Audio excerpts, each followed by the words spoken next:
Bonjour, si vous êtes en train de regarder cette vidéo, c'est que mon oracle vient soit tout juste de sortir, soit que vous cherchez des informations autour de celui-ci.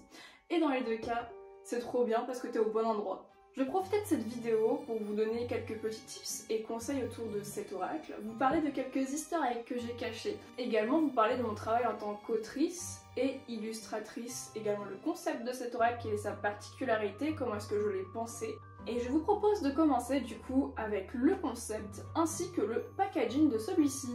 Lorsque vous achèterez l'oracle, il sera comme ceci et comme vous pouvez le lire sur ce fameux packaging, l'oracle de l'ESO, l'oracle des pratiques et des croyances ésotériques. C'est pas possible. Et pourquoi ce titre, pourquoi cette thématique? Parce qu'à l'époque, je me suis fait un constat, je me suis rendu compte qu'il y avait beaucoup d'oracles avec des thématiques qui se répétaient et qu'on revoyait beaucoup. Les âmes, les animaux totems, les anges, les chakras.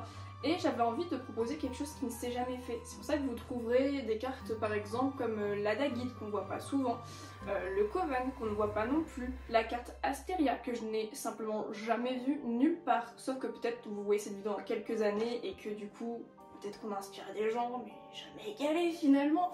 Toujours avec beaucoup de modestie ici finalement. Donc voilà pour l'aspect ésotérique, cette thématique qui me tenait beaucoup à cœur. Je remarque également que dans les oracles à l'époque, il y a beaucoup d'oracles qui se veulent extrêmement positifs avec 3 peut-être cartes maximum négatives dans leur jeu. Et pour moi il faut vraiment trouver une dualité, une carte peut avoir plusieurs facettes. On peut trouver du positif dans le négatif et inversement. Et c'est quelque chose que j'ai voulu retranscrire dans mon oracle que vous pourrez voir juste après. Pour ce qui est de l'ADA, on est sur quelque chose d'assez sombre, on est sur du violet, un peu de blanc et du noir principalement, comme vous pouvez le voir juste ici. Pour moi ça me semble logique puisque le violet c'est la couleur de tout ce qui est psychique, de tout ce qui va être en lien avec le spirituel. Et le noir pour le côté ésotérique puisque c'est l'information qui n'est pas facile à l'avoir, qui n'est accessible que pour les initiés finalement. Et quand je dis croyance et pratique ésotérique, je vois large. C'est-à-dire que vous allez pouvoir avoir des cartes qui s'inspirent des pratiques et des croyances du monde entier. Par exemple, vous avez la carte Manekineko qui s'inspire de l'Asie. Vous allez avoir la carte des masques africains qui du coup, comme la carte l'indique, s'inspire des pratiques et des croyances africaines. Comme vous pouvez le voir sur le packaging, c'est un oracle qui peut d'un seul coup paraître assez sombre, mais sombre ne veut pas dire moche. C'est pour ça qu'il est vraiment brillant, que ce soit devant, sur les côtés, au-dessus, en dessous, et même vous allez voir les dorures des cartes qu'on va ouvrir juste après. Pour moi, il me fallait vraiment un oracle qui soit facile à transporter. C'est pour ça qu'on n'est pas sur du big coffret, un truc hyper imposant. Je veux que ça se mette facilement dans un sac à main ou dans un sac à dos pour pouvoir profiter de n'importe où pour faire ces tirages. Dans un format assez similaire par rapport à la précédente vidéo. On est même un petit peu moins épais, donc il est vraiment facile à transporter. Bon, et si maintenant on l'ouvrait cet oracle? Du coup, lorsque vous allez ouvrir l'oracle, vous allez trouver à l'intérieur dans un premier temps un petit livret avec du coup plein d'explications pour les gens qui débuteraient. Avec des exemples de tirage, avec des exemples d'interprétation. Comme je vous l'ai expliqué, c'est pas forcément facile pour tout le monde de comprendre qu'une carte a 2 côtés. Donc vous avez des exemples qui sont concrets à l'intérieur pour vraiment vous donner des pistes. Et ce qui est aussi très intéressant, c'est que chaque carte, en plus d'avoir une description lorsque vous faites votre tirage pour comprendre comment ça se passe, vous allez aussi avoir un petit texte qui va vous donner une information sur le domaine ésotérique de la carte. Ça veut dire à quoi ça sert, de quelle folklore ça vient. Bref, ça va donner de la valeur ajoutée à votre culture éso. Donc ça c'est plutôt sympathique et je trouvais que c'était cool de faire un oracle où on peut vraiment apprendre des choses en plus de pratiquer la cartomancie. Ensuite, le plus important finalement, il y a 40 cartes que j'ai entièrement illustrées avec cette magnifique coupe en violet. Je trouve que ça aussi on n'a pas beaucoup des coupes violettes, donc je vais avoir encore envie de sortir du lot tout en gardant cette fameuse dia que je vous ai parlé au début. Darling, tu veux revenir? Tu veux faire le beau gosse devant tout le monde pendant la vidéo, c'est ça? Je vais vous proposer du coup de parler du travail d'illustration, de quelques inspirations et des fameux easter eggs. En fait, pour les cartes qui m'ont inspiré principalement, c'est mes propres pratiques et les pratiques de gens que je côtoie. Ce qui explique que pour la carte cloche triple lune, c'est vraiment ma clochette qui est sur la carte. Autre exemple, pour la carte par exemple chiromancie, qui est une pratique ésotérique, c'est mes vraies lignes de main qui sont utilisées pour faire la carte. Et il y en a plein d'autres des comme ça, des easter eggs. Il y a aussi les lieux que j'ai côtoyés qui m'ont inspiré. Par exemple, avant j'allais souvent dans un lieu qui s'appelait le Circé et c'est l'endroit qui m'a inspiré cette carte-ci.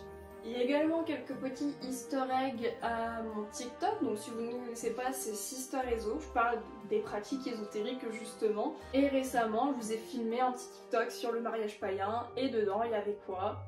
Un end fasting. Oui, il y a un petit peu plus longtemps également, vous trouverez une vidéo sur les witch bells. Enfin, il y a pas mal de petits trucs en lien avec TikTok quand même. Mais surtout, ce qui peut aussi vous intéresser, c'est les easter eggs qui vont être d'ordre pratique ésotérique. Par exemple, ici sur la carte du sigil, c'est un réel sigil que vous pouvez mettre sur votre autel pour activer la créativité. Donc il est totalement utilisable dans une pratique ésotérique en dehors de la cartomancie. Je vais pas vous mentir, mes études d'art que j'ai fait, donc j'ai fait une licence d'art, m'ont également beaucoup aidé lors de la création des cartes. Par exemple, avec la carte pratique ésotérique, on a une œuvre in situ, donc une œuvre dans l'œuvre. Par exemple, la carte Astéria se retrouve dans la carte pratique ésotérique. Il y a également pas mal de cartes qui ont été inspirées d'artistes que j'ai vus pendant mes études d'art. Je vous mets quelques petites photos des œuvres qui m'ont inspirée pour certaines des cartes. Donc c'est pour ça qu'il est vraiment fait avec le cœur cet oracle. J'ai mis vraiment tout ce que j'ai appris dedans. Si je peux vous donner des conseils lors de vos tirages, c'est ayez votre propre interprétation. Soit vous vous fiez simplement pour les débutants aux petits mots qui sont juste ici, soit comme moi vous êtes quelqu'un de très visuel et du coup quand vous voyez une tête de mort vous vous dites ça craint. Justement cette carte l'améthyste est liée au stress, c'est une carte pour vous dire qu'il faut ralentir. Et je pense que ça peut aussi se voir dans les dessins sans forcément simplement se fier aux petits écriteaux qui sont juste ici. Peut-être tu es en train de te poser la question, mais à qui il s'adresse cet oracle? Est-ce que si moi je débute, je vais réussir à faire des tirages, à comprendre ce que je viens de tirer?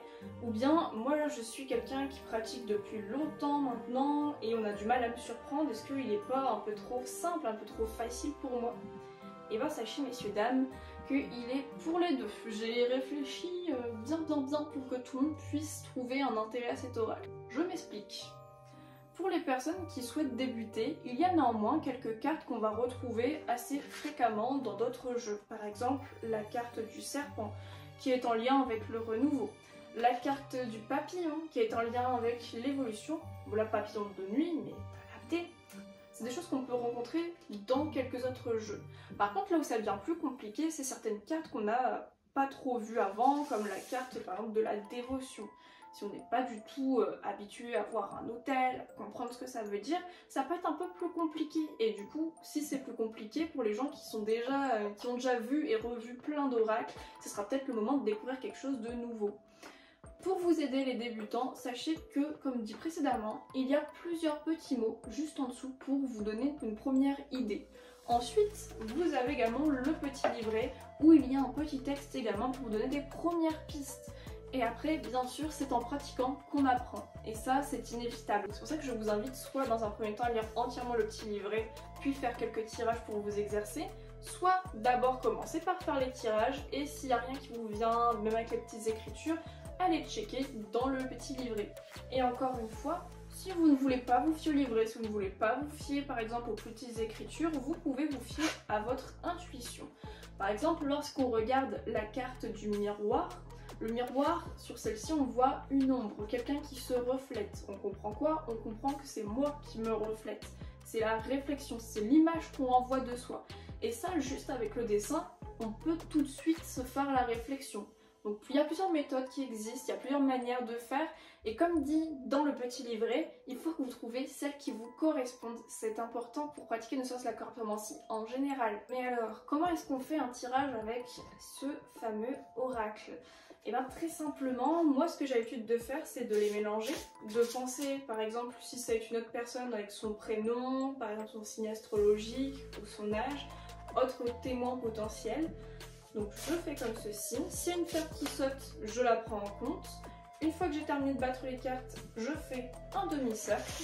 Et ensuite, je vais venir passer ma main au-dessus et attendre d'avoir une sensation comme quelque chose qui gratte, quelque chose de chaud, quelque chose de froid et tirer la carte. Mais du coup, est-ce que vous devez forcément faire comme moi? Encore une fois, non. Il faut vraiment que vous trouviez votre pratique. Il y a certaines personnes qui, par exemple, vont attendre que la carte saute. Et ça sera seulement et seulement si elle saute qu'elle sera interprétée dans leur tirage. D'autres personnes vont, par exemple, couper les cartes. Hop. hop, et prendre la première. C'est autant valable que la mienne. Encore une fois, trouver votre propre technique, c'est super important et comme ça, vous aurez votre mécanique, votre manière de faire. Moi, je sais que par exemple, j'ai tendance à également interpréter les cartes lorsqu'elles sont à l'envers, un peu comme le tarot. C'est quelque chose que j'applique régulièrement dans mes oracles. Surtout quand, comme je le disais, avant j'avais beaucoup d'oracles qui étaient très positifs, donc encore une fois, à vous de voir et de créer votre propre pratique. Parlons maintenant d'un truc que peut-être vous êtes en train de vous demander, le prix. Ah oui, c'est important, c'est toujours un petit budget je trouve des cartes. Et pour moi il était inconcevable de présenter quelque chose au-dessus de 30 €, en tout cas pour ce jeu-ci que j'avais imaginé. Et j'ai eu le bonheur de vous dire qu'il est à moins de 25 €. Donc ça, je suis vraiment très contente de pouvoir vous proposer quelque chose à ce prix-ci. Ces cartes, elles peuvent être autant intéressantes pour faire de la guidance que de la divination. En plus, l'activité qu'est la cartomancie va vraiment vous permettre de développer votre intuition. C'est d'ailleurs pour ça que vous pouvez retrouver un petit pendule juste ici, qui est un outil qui lui aussi permet de faire de la divination et de développer votre intuition. J'en profite aussi à travers cette vidéo pour vous remercier pour les abonnés qui me suivent depuis quelques années à travers soit Instagram, TikTok ou même ici, parce que vous avez aussi fait partie de cette aventure puisque c'est un oracle qui s'est également construit en simultané sur les réseaux sociaux, à travers des lives où je faisais les dessins, à travers du coup des TikTok où je montrais l'évolution, les nouvelles cartes qui allaient arriver ou quoi. Et c'est vraiment pour moi le moment de vous faire un grand merci pour votre soutien. Il faut aussi que je remercie les éditions Très Daniel qui ont cru au projet. Parce que vous en doutez bien, un projet où on n'est pas en mode lightworker, on a un sujet qui va parler de sorcellerie, d'ésotérisme, une thématique qu'on a peu abordée avec une DA qui est assez sombre, même si moi je trouve que c'est surtout très witchy. Ça ne plaît pas à toutes les maisons d'édition et si vous voulez savoir, j'ai eu énormément de mal à trouver la maison d'édition, donc encore un grand merci à Good Mood Dealer. Si vous voulez en découvrir encore plus qu'avec cette vidéo, je vous invite à venir vous abonner au compte l'Oracle de Lezo sur Instagram, ce sera vraiment le bon endroit parce que malheureusement, même si on veut faire un truc qui est petit et transportable, c'est-à-dire qu'on est assez limité en termes de place sur une page. Et ça va me permettre pour moi de vous faire des vidéos bien plus approfondies sur chacune des cartes. Il y en a 40, donc autant vous dire qu'il y aura toujours du contenu là-bas. Il y a d'autres petits easter eggs qui sont un peu planqués à l'intérieur des cartes. Dans l'ésotérisme, c'est aussi le truc de cacher les choses, de venir décrypter les petits symboles, les petits trucs. Donc je me suis dit que j'étais obligée, dans l'oracle qui s'appelle l'oracle de l'Eso, d'en planquer quelques-uns.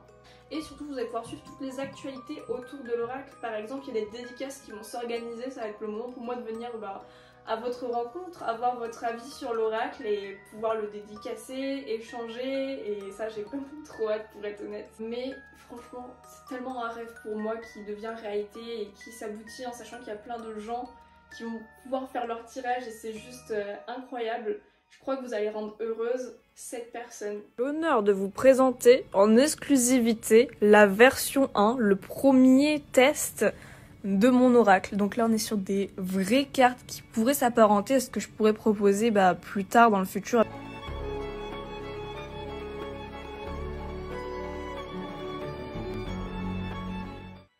On en a fait du chemin depuis le premier prototype. N'hésitez pas à prendre des stories avec, je vous repartagerai avec grand plaisir. J'échangerai également beaucoup avec vous s'il y a besoin, un DM ou quoi que ce soit. Sur ce, je vous souhaite de bons tirages et espérons que ce n'est que le début de l'aventure. Bon, c'est une fin de tournage.